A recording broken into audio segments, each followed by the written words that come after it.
नमस्कार, स्वागत है आपका मुनाफे की मंडी में, जहां हम आपको कमोडिटी मार्केट की तमाम खबरों के साथ बेहतरीन ट्रेडिंग कॉल्स भी लेकर आते हैं। आज हमारे साथ 4 मेहमान होंगे अगले आधे घंटे में। मनोज कुमार जैन है पृथ्वी फिनमार्ट से, कुणाल शाह हैं निर्मल बंग से, और साथ ही आगे हमारे साथ महेंद्र लुनिया साहब भी होंगे, जिनसे हम गोल्ड के बारे में बात करेंगे। वो फाउंडर और CEO है विघ्नहर्ता गोल्ड के। साथ ही हमारे साथ जीपी शर्मा होंगे स्काईमेट से। आप सभी मेहमानों का स्वागत है। लेकिन सबसे पहले बात गोल्ड की होगी, क्योंकि गोल्ड ने आज फिर से नया रिकॉर्ड बना दिया है। 61,490 रुपए की नई ऊंचाई तक MCX पर गोल्ड आज पहली बार पहुंच गया। लगातार गोल्ड नया रिकॉर्ड बनाता जा रहा है। कुणाल जी, क्या हो रहा है गोल्ड में? कितनी तेजी की संभावना यहां से और आपको दिख रही है? क्या ये गोल्ड की रिकॉर्ड रैली जारी रहेगी और 2023 गोल्डन ईयर साबित होगा? जी हाँ, एक कंसोलिडेशन रेंज में से पिछले 2 दिन से गोल्ड बाहर आ गया है और तेजी की ओर रुख कर रहा है। ये it is heading towards 2100 2125 dollars और विद वॉलेटिलिटी अभी भी ऊपर नीचे वॉलेटिलिटी स्विंग्स आएंगे, बट डायरेक्शन ऊपर ही लग रहा है। 61,800 900 के लेवल्स हमको MCX पे देखने मिल सकते हैं। सो ओवरऑल ध्यान तेजी का ही है। टिप्स पे बाय कीजिए। फेड का जो कल मीटिंग था उसमें एक बात खुली नजर आ रही है कि आगे जाके इकोनॉमी US की स्लो डाउन होने वाली है। सो गोल्ड के प्राइसेस बढ़ने ही चाहिए। सो इंटरेस्ट रेट भले ऊपर है, फिर भी गोल्ड ऊपर जा रहा है और उसका मेन रीजन है इकोनॉमी आगे जाके स्लो डाउन होने वाली है US की। तो गोल्ड सिल्वर दोनों में ध्यान तेजी का ही रहेगा। गोल्ड और सिल्वर दोनों में ही ध्यान तेजी का ही रखना चाहिए आपको। मनोज जी, क्या करना चाहिए? किस तरह की स्ट्रेटजी बनाए? अगर तेजी का ध्यान रखना है तो कहां पे खरीदारी करें? गोल्ड और सिल्वर दोनों पर आपका व्यू क्या है? नमस्कार विश्वमोहन जी, बिल्कुल जैसा कि कुणाल ने बताया कि हम एक कंसोलिडेशन सोने और चांदी में देख रहे थे पिछले कुछ सेशन से, और फेड मीटिंग के आउटकम का सभी को इंतजार था और उसके बाद जैसा कि उम्मीद थी 25 बेसिस पॉइंट के रेट हाइक हुए हैं। लेकिन अब यहाँ पे जो है फेड की तरफ से शायद अब ब्याज दरों में बढ़ोतरी जो है वो रुकती हुई नजर आएगी। साथ ही यहाँ पे जो इकोनॉमिक स्लोडाउन के कंसर्न से जिस तरह से US के डेटा आ रहे हैं, तो वो लगातार सेफ हेवन बाइंग जो है सोने और चांदी की सपोर्ट कर रहे हैं। दूसरा, यहाँ पे रशिया यूक्रेन में तनाव फिर बढ़ता हुआ नजर आया है, तो जियोपॉलिटिकल टेंशंस का भी सपोर्ट सोने और चांदी को साफ तौर पर मिलता हुआ नजर आ रहा है। हमारा मानना है कि मोमेंटम यहाँ पे पॉजिटिव रहेगा। सोना 1 से 2 दिन में $2085 और अगले वीक में एक बार $2120 जो इंटरनेशनल मार्केट में दिखा सकता है। वहीं चांदी में भी $27 तक के जो स्तर है वो नेक्स्ट वीक तक देखने को मिल सकते हैं। वॉलेटिलिटी बनी रहेगी तो यहाँ डिप्स में बाइंग की सलाह रहेगी। सोने में 61,100 के स्तर पर बाय करके चलें। इंट्राडे के लिए जो स्टॉप लॉस रखना है 60,800 का रखना है। ऊपर में 61,700 का लक्ष्य लेकर के चल सकते हैं। चांदी में 77,000 के स्तर पर बाय करना चाहिए 76,200 के स्टॉप लॉस से। इंट्राडे के लिए जो लक्ष्य रहेगा वो 78,500 का रहेगा। ओके, लेकिन आज हमने एक मैनेजमेंट से भी बात की। ऊंचे गोल्ड प्राइस पर का हाजिर मांग पर क्या असर हो रहा है? क्या कहना है देश की दिग्गज कंपनी टाइटन कंपनी के MD CK वेंकटरमन साहब का? उन्होंने क्या कहा, आइए सुन लेते हैं। मोर देन दी हाई प्राइस, जब वॉलेटाइल होता है गोल्ड प्राइस, अब एक दिन ऊपर जाता है और दूसरी दिन नीचे गिरता है, तभी ये कस्टमर का थोड़ा बहुत टेंशन हो जाता है। अदरवाइज इफ यू सी पूरा FY23 देखें तो the jewellery and gold has delivered बहुत ही अच्छा रिटर्न डिलीवर किया है कस्टमर को। तो कस्टमर्स जानते हैं कि जब प्राइसेस बढ़ते हैं और उस लेवल पे रहते हैं तो उनको रिटर्न्स भी मिलता है, चाहे वो गोल्ड ले या jewellery. So it actually make sense. Customers इस कैटेगरी में जब आ जाते हैं इसके बावजूद। ओके, चलिए फेड की बात कर लेते हैं, फेड के रुख की बात कर लेते हैं। कुणाल जी, क्या लग रहा है? फेड ने हालांकि संकेत तो दे दिए हैं कि जून की बैठक में वो ब्याज दरें बढ़ाने वाले नहीं हैं, लेकिन महंगाई अभी भी उनके लिए एक बड़ा कंसर्न है। क्या लग रहा है, किस तरह का रुख रहेगा आने वाली पॉलिसी बैठकों में? आप क्या सेंस कर रहे हैं इस बैठक के बाद? अब I think there will be a pause. Interest rate बढ़ना बंद हो जाएंगे। ऑलरेडी ये जो लेवल्स है, जो 10 कंसेक्यूटिव हमने रेट हाइक देखे हैं, इसके कारण US की छोटी छोटी बैंक्स में प्रॉब्लम आना चालू हो गया है। कल भी एक one of the regional bank Westpac bank के प्राइसेस 50% ड्रॉप हो गए आफ्टर फेड मीटिंग। सो ये रेट्स सस्टेन होना बहुत डिफिकल्ट है। ये रेट्स पे कहीं ना कहीं कुछ ना कुछ गलत जाने वाला है यूएस इकोनॉमी में। Maybe housing, maybe bank, maybe anything else, consumer spending कम होगी। सो आगे जाके जो इशारा हो रहा है that is on a slowdown, soft landing, slowdown. So ऐसे टाइम में गोल्ड में मंदी होने की जगह बहुत कम है। ओके मनोज जी, आपका क्या सेंस कह रहा है, आप क्या फील कर रहे हैं, किस तरह का रुख रहेगा फेड का आने वाली बैठकों में? बिल्कुल, यहाँ पे साफ तौर पर जो ब्याज दरों में लगातार 10 बार बढ़ोतरी की गई और हम देख रहे हैं कि वर्ष 2001 के बाद हाईएस्ट लेवल पे जो है यूएस के इंटरेस्ट रेट पहुंचते हुए नजर आए हैं। और इसका असर साफ तौर पर जो है, चाहे वो यूएस की जॉब मार्केट हो या बाकी जो महंगाई हो, उसके ऊपर साफ तौर पर दिखाई दे रहा है, चाहे वो हाउसिंग सेक्टर हो। जॉब की अगर हम बात करें तो जो ले ऑफ है यूएस के, वो 2 वर्ष के हाईएस्ट लेवल पर पहुंचते हुए नजर आए हैं। ऊंची ब्याज दरों से बैंकिंग क्राइसिस वहां लगातार बढ़ता हुआ नजर आया है। तो काफी सारी जो चिंताएं हैं वो यूएस इकोनॉमी में साफ तौर पर देखने को मिल रही है, और जो इकोनॉमी है वो स्लो डाउन की तरफ इशारा कर रही है। तो ऐसे में जो सेफ हेवन बाइंग है सोने और चांदी की, वो आने वाले समय में बरकरार रहेगी। और यहाँ पे उम्मीद यही लगाई जा रही है कि अब जो जून में जो पॉलिसी है वहां पे एक बार पॉज होता हुआ नजर आए, और हो सकता है कि वर्ष 2023 के अंत तक फेड जो है फिर से एक बार ब्याज दरों में कटौती की शुरुआत करे इकोनॉमी को सपोर्ट करने के लिए। तो हमारा मानना है कि अब यहाँ पे जो इकोनॉमी के जो इंडिकेशन है और जो फेड के आउटकम्स है, उसके बाद सोने और चांदी की जो बढ़त है वो आगे बरकरार रहने वाली है। महेंद्र लुनिया साहब भी हैं, फाउंडर और सीईओ हैं विघ्नहर्ता गोल्ड के। महेंद्र जी, क्या लग रहा है, पिछली बार आपसे बात हुई थी तो आपने कहा था कि हर गिरावट में खरीदारी करनी चाहिए, गोल्ड की रैली 2023 में थमने वाली नहीं है। अब कौन से लेवल्स आप देख रहे हैं, क्या लग रहा है, इन रिकॉर्ड स्तरों पर क्या सलाह है? अगर आपने देखा होगा सर, पिछली बार भी हमने बात करी थी, जैसे आपने कहा कि जब गोल्ड के रेट नीचे आते हैं तो आपको खरीदारी करनी चाहिए, और वही हुआ है। अगर आप देखो कि गोल्ड के रेट बढ़ते जा रहे हैं, आज 2050 तक गोल्ड यूएस रेट में चला गया है, और ये रुकेगा नहीं। मुझे लगता है ऐसा कि गोल्ड के रेट इंडियन बेंचमार्क में 68,000 तक रुकेंगे नहीं।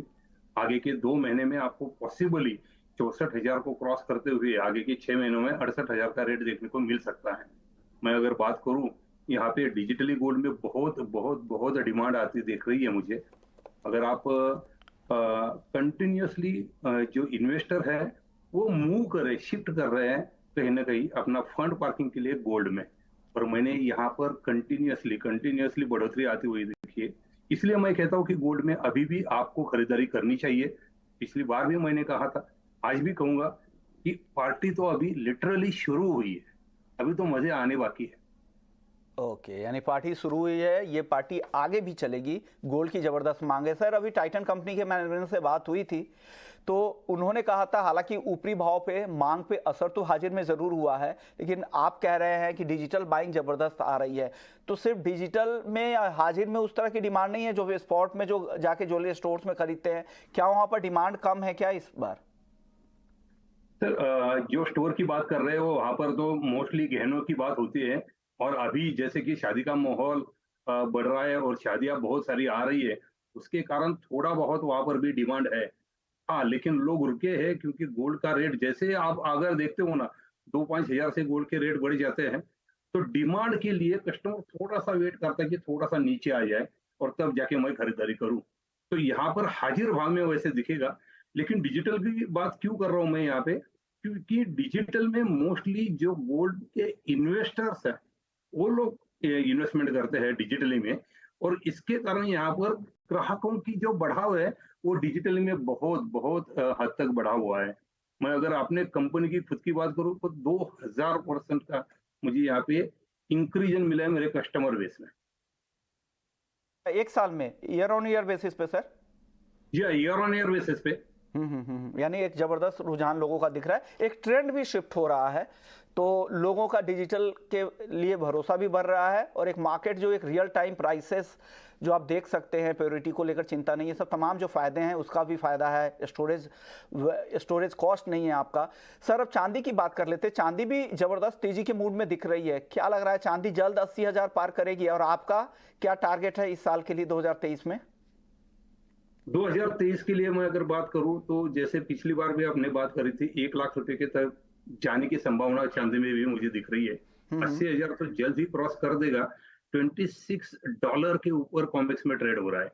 अगर मैं नेक्स्ट टारगेट की बात करूं तो मुझे वहां पे लगता है कि $32 तक ये डिमांड कंटिन्यूअसली रहते रहेगी, इनकी बढ़ते ही जाएगी ये। तो 80,000 तो एक छोटा सा टारगेट हो गया, वो तो 2-4 दिनों में वैसे भी क्रॉस कर लेगी चांदी। ओके। और नेक्स्ट लेवल पे मैं ये कहूंगा कि साल के एंड तक पॉसिबली आपको 90,000 टू 1 लाख के दरमियान आपको चांदी दिखेगी। शुक्रिया महेंद्र जी, आपने वक्त दिया और गोल्ड और सिल्वर के बारे में बताया। और आप जिस तरह के ट्रेंड दिख रहे हैं इनको लग रहा है कि गोल्ड और सिल्वर की रैली यहाँ से चलती रहेगी और आगे भी ज़बरदस्त तेज़ी यहाँ पर देखने को मिल सकती है। और हमारे दोनों एक्सपर्ट जो एनालिस्ट हैं उनका भी यही मानना है कि हर गिरावट में खरीदारी करनी चाहिए, ध्यान तेज़ी का ही रखे, ऐसा कुणाल जी और मनोज जी भी मानते हैं। अब बात कर लेते हैं कच्चे तेल की, क्योंकि कच्चा तेल काफ़ी गिरावट अब दिखा चुका है। कल हमने देखा 4.5%, परसों भी 4% से ज़्यादा की गिरावट दिखी। हफ्ते भर में बात करें तो 8% और महीने भर में 15% तक की गिरावट आ चुकी है। कुणाल जी, क्या लग रहा है और कितनी गिरावट की संभावना आपको कच्चे तेल में दिख रही है? जो ट्रेडर्स हैं उनके लिए क्या सलाह है? कि कच्चे तेल में अभी भी मुझे कोई तेजी नजर नहीं आ रही है। जो हिसाब से ग्लोबली इकोनॉमी सब स्लो डाउन हो रही है, कच्चे तेल में 5600, 55, 80 के लेवल्स आपको देखने मिल सकते हैं। उछाले पे बेचने की रणनीति अपनानी चाहिए और अभी भी ये जो मंदी का रुझान है वो कंटिन्यू रहेगा। जी, आपका व्यू क्या है कच्चे तेल को लेकर? क्या करना चाहिए अगर ऑप्शन में कोई ट्रेड हो, क्योंकि काफी वॉलेटाइल है, शाम के सत्र में 4-5% का मूव रहता है, तो क्या सलाह है ऑप्शन में? मेरा मानना है कि यहाँ पे 15% की गिरावट पिछले दिनों में देखने को मिली है, तो एक शॉर्ट कवरिंग देखने को मिल सकती है। हालांकि ट्रेंड अभी भी यहाँ पे नेगेटिव है, जिस तरह से जो यूएस स्लो डाउन की बातें निकल कर आ रही है। तो अगर रणनीति आज के लिए, इंट्राडे के लिए स्पेसिफिकली बनानी हो तो 5,620 के स्तर पर एक बार बाय कर सकते हैं। 5,550 के स्टॉप लॉस से ऊपर लक्ष्य जो है वो 5,770 तक का रख सकते हैं। 5,800 अब यहाँ स्ट्रॉन्ग रेजिस्टेंस जो है वो बनता हुआ नजर आएगा। और ऊपर में अगर किसी को बिकवाली की रणनीति बनानी है तो 5,800 के आसपास बिकवाली की रणनीति भी बना सकते हैं। तो दोनों तरफ के मूव जो है अब कच्चे तेल में यहाँ देखने को मिल सकते हैं। लॉन्ग टर्म ट्रेंड थोड़ा सा कमजोर है, लेकिन एक बड़ी गिरावट के बाद एक थोड़ी शॉर्ट कवरिंग यहाँ देखने को मिल सकती है। कुणाल जी, नेचुरल गैस में कोई ट्रेडिंग के लिए मौका दिख रहा है क्या आपको? क्या ट्रेड के लिए कोई कॉल्स वगैरह यहाँ पर?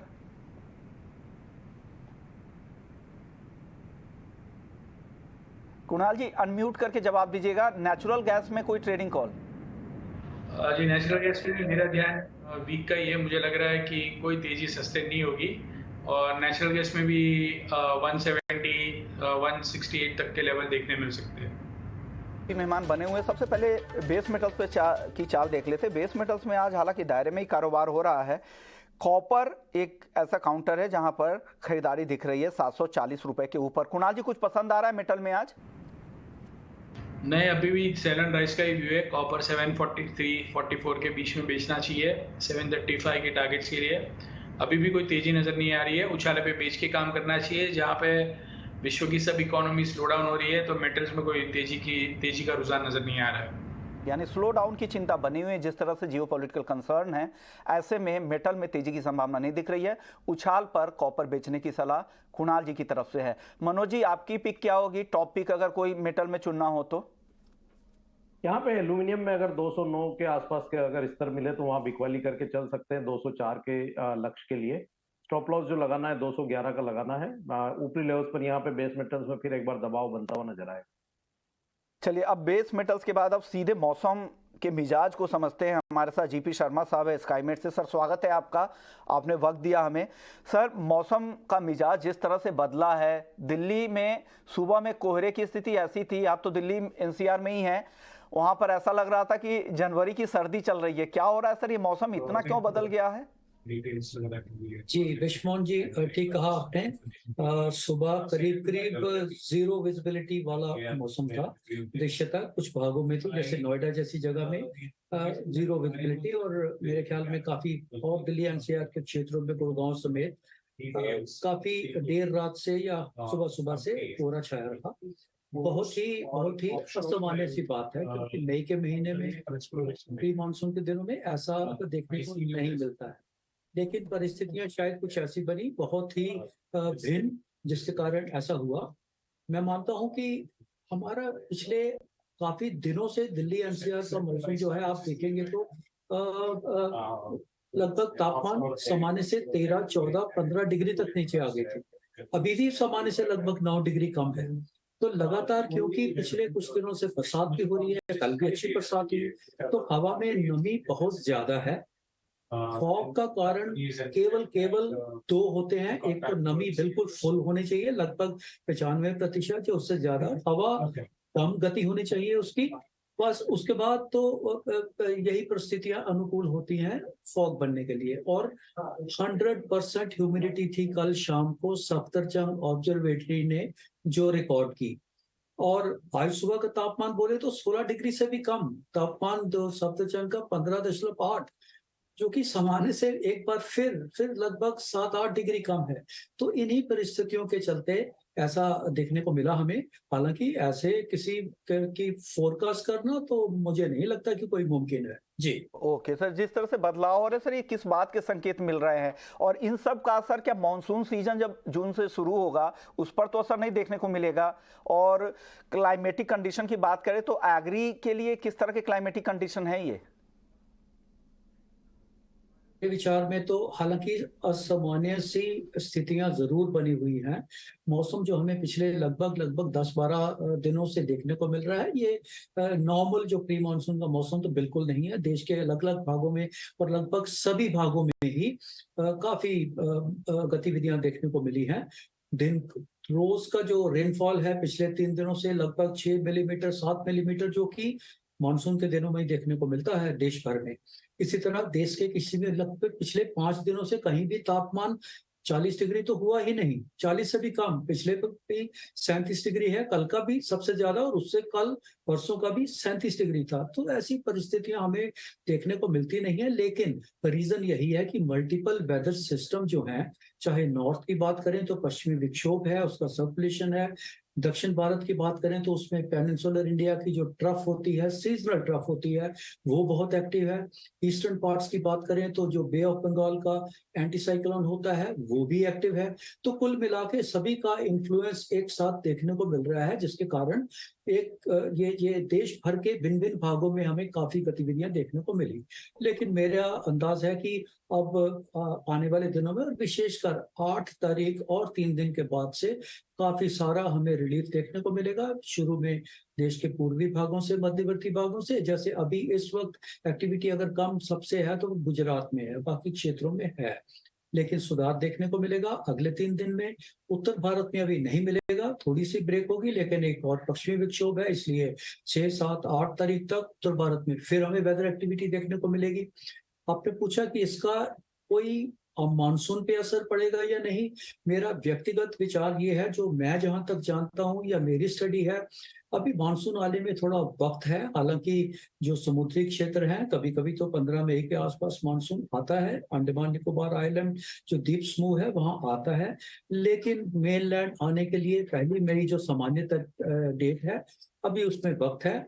और अभी परिस्थितियां ऐसे बदलेंगी जैसे कि एक साइक्लोनिक स्टॉर्म बनने की संभावना है, तो जो बे ऑफ बंगाल में, बंगाल की खाड़ी में काफी हद तक उसका जो है वो शायद हमारे को शायद बेशक इम्पैक्ट ना करे डायरेक्टली, अभी कहना थोड़ा जल्दबाजी होगी, लेकिन उसके कारण देश के मौसम में एकदम से हमें बदलाव देखने को मिलेगा, जो कि 8 या 9 तारीख के आसपास। उसके बाद हम देखेंगे ज्यादातर क्लियर स्काइज मिलेंगे, तापमान बढ़ जाएंगे, हो सकता है हीट वेव की स्थिति बन जाए उन दिनों। जी ओके सर, अल नीनो को लेकर छोटा जवाब दीजिए, क्या लग रहा है अब जो ताजा कंडीशन बन रहे हैं? हालांकि न्यूट्रल स्थिति है फिलहाल, लेकिन मॉनसून सीजन में कितनी संभावना अब दिख रही है? क्या उसका परसेंटेज बढ़ गया है क्या? छोटा जवाब सर।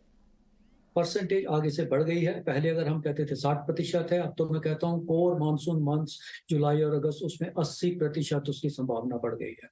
तो उसमें कोई दो राय नहीं, एल नीनो तो है, और मुझे तो लग रहा है मॉडरेट से स्ट्रॉन्ग एल नीनो है। कितनी देर रहेगा, उसका क्या इम्पैक्ट रहेगा, वो हमें देखना पड़ेगा। पर रिलेशनशिप जो हम जानते हैं एल नीनो का मानसून के साथ, बहुत अच्छा रिलेशनशिप तो नहीं है। जी ओके, मॉडरेट से स्ट्रॉन्ग एल नीनो की संभावना बन रही है। शुक्रिया सर, आपने वक्त दिया हमें। चलिए अब फटाफट से एग्री मार्केट की कुछ और बात कर लेते हैं, एग्री कमोडिटी की। मसालों पे सबसे पहले मनोज जी, क्या लग रहा है? जीरा, धनिया और हल्दी काफी एक्टिव रहा है इस हफ्ते, किस तरह की चाल रहेगी और क्या ट्रेडिंग कॉल्स है इसमें? छोटा जवाब सर। तो मसाला कॉम्प्लेक्स में हमने अच्छी तेजी देखी है। स्ट्रेटेजी के लिहाज से अगर बात करें तो धनिया यहाँ अच्छा लगता है, 6580 के स्तर मिले तो बाय करके चलना चाहिए। 6440 का एक स्टॉप लॉस लगा लें, लक्ष्य 6880 का रख सकते हैं। जीरा और हल्दी में भी यहाँ पे जो बढ़त है वो बरकरार रहेगी। जीरा बाय ऑन डिप्स बना रहेगा, ऊपर में 48,000 तक के स्तर जो है अगले एक महीने में यहाँ देखने को मिल सकते हैं। ओके, ग्वार सीड और ग्वार गम में क्या करना चाहिए कुणाल जी? थोड़ा प्रॉफिट टेकिंग आ सकता है, बट ये लेवल्स हमने ऑलरेडी एक अच्छी प्रॉफिट टेकिंग देखी है। यहाँ से मौजूदा स्तर से 200-250 रुपए की सीड में और 300-400 रुपए की गम में गिरावट आ सकती है ऑयल के पीछे, पर उससे ज्यादा गिरता हुआ नजर नहीं आ रहा है। हल्दी अच्छा लग रहा है, हल्दी 500-600 रुपया बढ़ा है, और भी बढ़ने की जगह है, हल्दी बढ़ जाएगी कि हल्दी में 500-600 रुपए की तेजी यहां से और दिख रही है, ये कुणाल जी को लगता है। मनोज जी, ग्वार सीड ग्वारगन पर आपका व्यू? बिल्कुल एक दायरे का कारोबार है। अगर ग्वार सीड यहाँ 5500, 5450 के रेंज में मिले तो वहां बाय करना चाहिए। ये लेवल पे बाइंग की सलाह नहीं रहेगी। ऊपर में 5800 भी यहाँ पे जो है रेजिस्टेंस बने हुए हैं। दायरे में जो कारोबार है वो बना रहेगा। ग्वारगम में भी जो रेंज है वो 10,700 से 11,500 की बनी हुई। ओके, शुक्रिया मनोज जी आपका, कुणाल जी आपका।